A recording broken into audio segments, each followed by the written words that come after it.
ఒకరోజు ఒక తల్లి వచ్చి ఏడుస్తుంది. ఏంటమ్మా ఏడుస్తున్నావు అన్నాను. అయ్యగారు, నాకు 2 ఆడపిల్లల్ని దేవుడిచ్చాడు, నాకు అన్యాయం చేశాడు అయ్యగారు.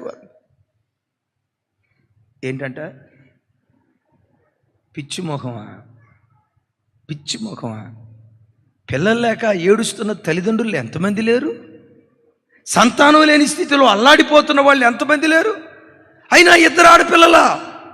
బైబిల్లో ఆడపిల్ల మగపిల్ల అని లేదు. క్రీస్తు యేసునందు స్త్రీ అయినా పురుషుడైనా ఒక్కటే. ఎవరైనా వచ్చి అయ్యో 2 ఆడపిల్లలా అని అంటే నోరుమై సైతాన. ఈ పిల్లలు దేవుడు అనుగ్రహించిన పిల్లలు. ఆమేన్.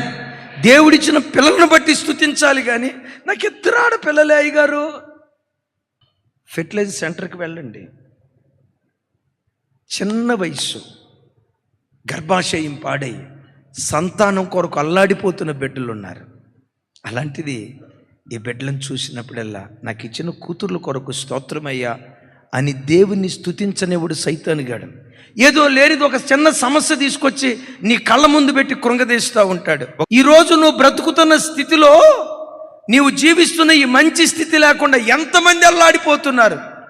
రెక్కాడినా డొక్కాడని పేద పరిస్థితులు ఎన్ని లేవు. సంవత్సరాల తరబడి పనిచేసిన కనీసం ఒక 10 గజాల స్థలం కొనుక్కోలేని స్థితిలో ఎంతమంది లేరు. ఈరోజు దేవుడు నిన్ను ఏ స్థితిలో నిలవబెట్టాడు చూడు. నిన్ను పోషించటమే కాదు, 10 మందిని పోషించగలిగే స్థితిలో దేవుడు నిన్ను కూర్చోబెట్టాడు. ఒకప్పుడు చాచే నీ చేతులను ఇచ్చే చేతులుగా దేవుడు మార్చాడు. సైతాను గాడు ఇవి గుర్తుకు తెచ్చుకోనేడు. ఏదో కష్టం ఉంటుంది, అదే గుర్తుకు తెస్తాడు. ఏదో నష్టం ఉంటుంది, అదే నీ కళ్ళ ముందు గుర్తుకు తెచ్చి వాడు కృంగదీస్తాడు. నేనంట, ఎప్పుడు నీకివ్వని దాన్ని బట్టి ఆలోచించుకో, ఇచ్చిన దాన్ని బట్టి ప్రతి క్షణం దేవుని స్తుతించుదుంగాక. కృపొక్కటి నీకుంటే ఎంత కష్టానైనా నువ్వు భరించగలుగుతావు.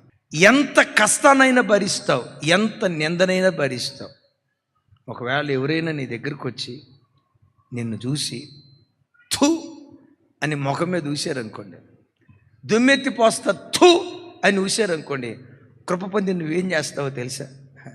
ప్రైజ్ లార్డ్ సిస్టర్, నీకు సిగ్గు లేదు. ప్రైజ్ లార్డ్ సిస్టర్, నువ్వు నాశనం అయిపోతావు. దేవుడు నేను దీవించుగాక. మాటకు ప్రతి మాట రాదు, దోషణకు ప్రతి దోషం రాదు. కృప ఏం చేస్తుందో తెలుసా?